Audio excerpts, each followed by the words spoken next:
गोमप्रेना सुपारी फूल याच्याबद्दल ह्या व्हिडिओमध्ये संपूर्ण माहिती देणार आहे, त्याच्यामुळे व्हिडिओ पूर्ण बघा.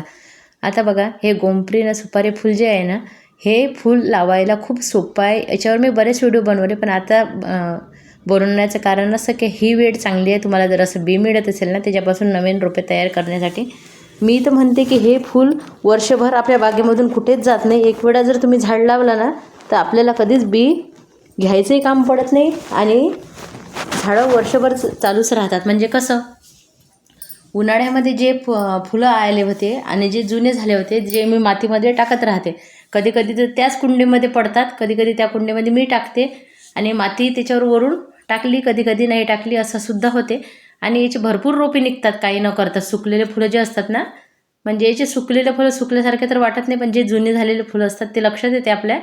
आणि ते फुलं आपण जमिनीत टाकल्यामुळे बघा असे भरपूर बी निघतात. म्हणून मला व्हिडिओ बनवला मी, कारण हे मी काही दिवसापूर्वी केलेलं काम आहे. वेगळ्या कुंडीत मी बी टाकून पाहिलं आणि भरपूर रोपे निघाले. म्हणजे उन्हाळ्यासाठी आता आपण प्लांट तयार करू शकतो याचे.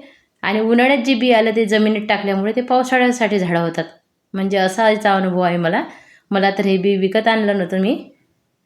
हार आणला होता, हे बऱ्याचदा सांगितलं मी गणपती बाप्पाला, पण मला त्या गोष्टीचं नवल ते खरंच. आणि तो हार मी मातीत टाकला तेव्हा मला ह्या फुलाची माहिती नव्हती, ह्या झाडाची माहिती नव्हती ना, या कसे रोपं तयार होते हे पण माहीत नव्हतं. वेस्ट म्हणून टाकलेलं होतं जमिनीत.